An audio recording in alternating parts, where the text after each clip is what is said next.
Assalamualaikum warahmatullahi wabarakatuh. Nama saya Ni Ahmad Amroboh bin Muhammad Tajuddin, bernombor matrik I20104507.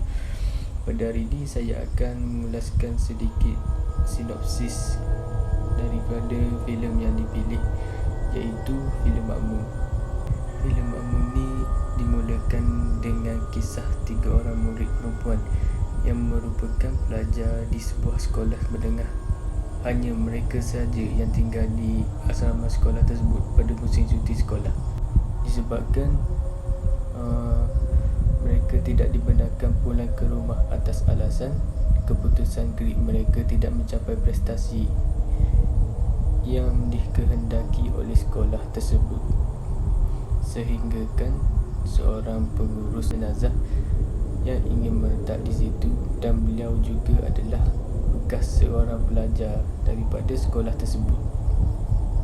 Jadi babak permulaan filem ini terus dimulakan dengan beberapa jenis gangguan yang pada kami agak unik, kerana gadis-gadis yang diganggu sewaktu mereka sedang solat tahajud.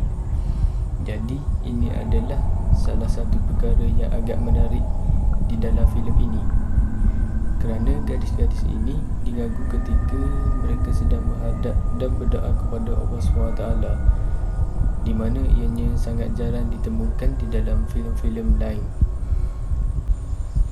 Saya akan serahkan kepada kawan-kawan saya seterusnya. Assalamualaikum. Bismillahirrahmanirrahim.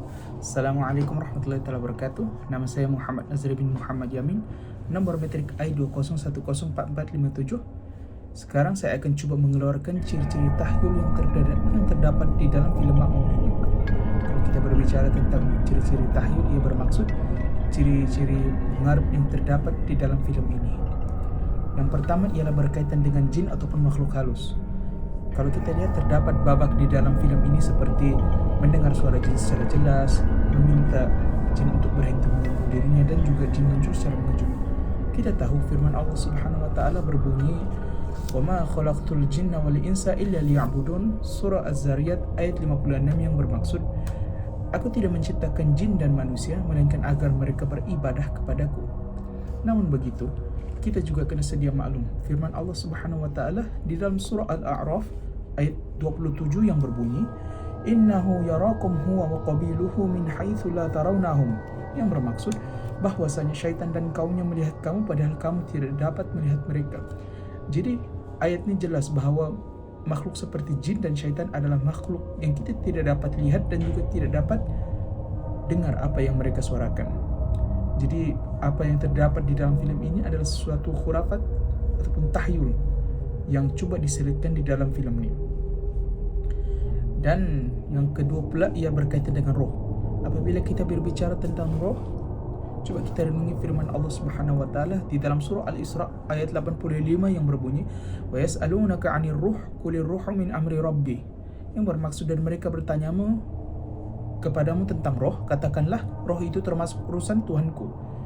Jadi kalau kita melihat filem ni, terdapat babak-babak seperti melihat roh manusia yang telah mati. Karakter utama dia, Siri, ini melihat roh manusia yang telah mati, menganggap makhluk yang ikut solat itu sebagai roh jahat, dan juga mereka meyakini bahawa roh yang ikut itu adalah roh jahat yang berdendam, kan? Jadi itu sahaja ciri-ciri khurafat yang terdapat di dalam filem ini. Assalamualaikum warahmatullahi wabarakatuh.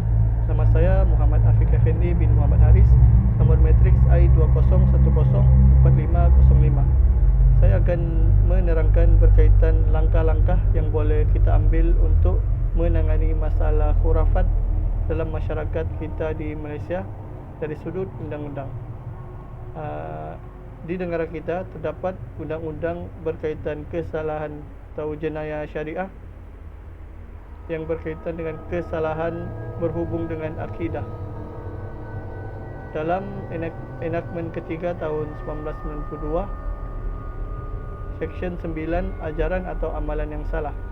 Di sana menjelaskan siapa yang mengajar agama, menguraikan perkara yang sama kepada seseorang ataupun sekumpulan orang di tempat awam, atau sebaliknya, atau menjalankan sesuatu upacara atau sesuatu perbuatan yang berlawanan dengan hukum syarak adalah salah dan sekiranya disabitkan maka akan dikenakan hukuman denda tidak melebihi RM5,000 atau penjara selama tempoh tidak melebihi 3 tahun atau kedua-duanya sekali, dan segala dokumen atau peralatan yang berkaitan dengan sabitan itu hendaklah dirampas dan dimusnahkan sebagaimana yang diarahkan oleh mahkamah.